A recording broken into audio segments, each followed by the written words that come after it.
All right, ladies and gentlemen, welcome back to the podcast. A little bit away from football today. It'll be focused on the World Cup 2026, Mexico, U.S., and Canada hosted World Cup. The draw was today, so I'm going to be breaking down my opinions on the groups, my quick predictions, and as a Canadian and also an Italian, the nerves are always setting in, and a possibility of a matchup lining up for that June 12th Toronto game. We're going to talk about that as well. And also the lineup I want to see Canada line up for this World Cup campaign. So let's get right to it. So here are the 12 groups that were drawn this afternoon. So I'm just going to get right to it with saying the names and the predictions. So Group A, we got Mexico, South Africa, Korea Republic, and the winner of Playoff D. I'm going to go with Korea Republic first, Mexico second, the Playoff D winner third, and South Africa fourth. And then for our group, Canada, I'm going to say Canada gets second. The winner of the Playoff A, if it is Italy, which I am hoping for, will be first. Switzerland third, Qatar fourth. And then Brazil tops Group C for me. Morocco second, Scotland moves up to third, and Haiti fourth. Group D, I'm going to go with a little bit of heart here and say Australia, who I think from last World Cup deserve a first place finish. USA second, Paraguay third, and then the C winner fourth. Group E, Germany first. That's, I think, a no-brainer in this group. I'm going to say Ivory Coast second, Ecuador third, and Curacao fourth. Ecuador and Ivory Coast did play in 2014, and I think that was a draw that time, but first time since for Ivory Coast being back since 2014, so they got something to prove. Group F, I think will stay the same here. Netherlands first, Japan second, Playoff B winner third, Tunisia fourth. But it will be very tight between Japan and Netherlands, seeing who comes up on top there. Group G, once again, I think stays the same. Belgium first, Egypt second, Iran third, and then New Zealand fourth. Group H will be Spain first, Uruguay second, Saudi Arabia, decent campaign beating Argentina last year. I'm going to give them third, and Cabo Verde fourth. Group I, I'm going to give France first, Norway with a close second, the playoff 2 winner third, and Senegal fourth. Group J as well, I think, stays the same. Argentina first, Algeria, who also have something to prove since they haven't been here since 2014 as well. They're going to get a surprising second over the European Australia. My apologies, Austria, and then Jordan fourth. Group K will see Portugal, I think, first. Colombia second, playoff 1 winner third, Uzbekistan 4, and then finally, I think this stays the same too. England first, Croatia second, Ghana third, Panama fourth. I think closer to the World Cup, I'm going to probably be making kind of like a mock finish of like goals scored match by match. I'm going to do a match by match analysis. Of course, there's going to be more than 64 matches played because there is 48 teams, but I'll make the effort to do like a full bracket and everything probably when the time comes in about May, probably end of May, maybe beginning of May, we'll see.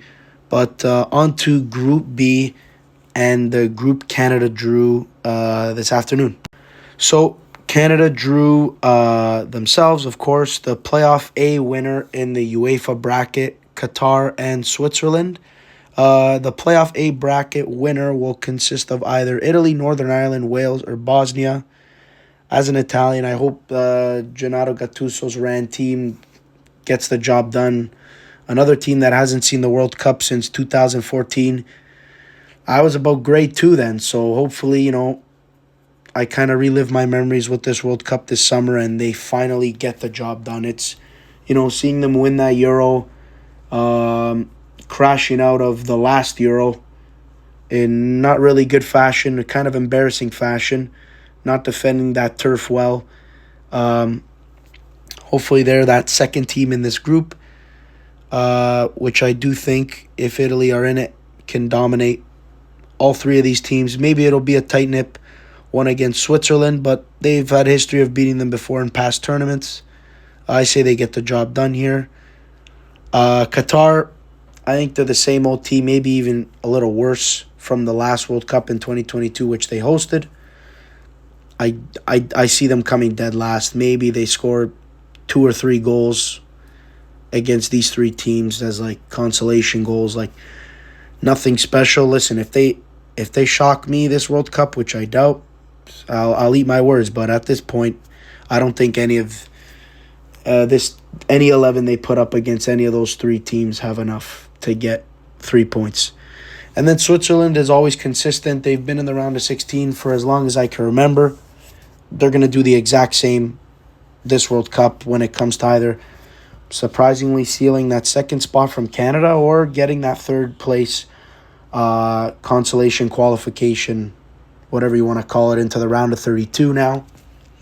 That's pretty much it. I think this is a really good group for Canada to be drawn in. Worse, it could have been worse, but we take what we get and we move on. This team is, I think besides a goalkeeper, there's 11 to 13, 14 guys that are constant starters for their club team and can get anything done, and anything's possible in any World Cup. And how they went out last World Cup, scoring their first ever goal in the last one, almost, shocking Croatia, who went to the semifinals, getting beat by Morocco, who also went to the semifinals, and then almost, tying Belgium. It's tough, but I think this is the year that they get a pretty good finish. If they finish in second or third, if they win the group, they win the group, but I think the floor would be that third place finish, and that ceiling will be a high-pointed second place finish.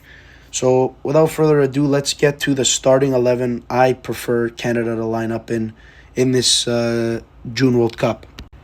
So here it is. It's basically Richie Laryea starting at the left back position, Cornelius and Bombito to fill those center backs, Alistair Johnson on the right side, along with Tajon Buchanan just ahead of him, Ismail Kone in the middle with Steven Eustáquio on his left, and the captain Alphonso Davies finally returning back to form in that left mid position.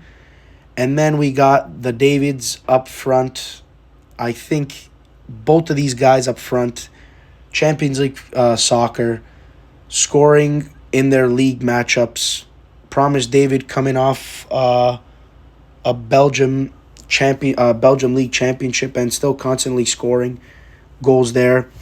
I think he's that hefty, tall poacher that Davies will just feed through along the likes of Eustáquio and Kone. And then you have Jonathan David on the right that'll just, 5'9", 5'10", gets that speed, gets that playmaking edge.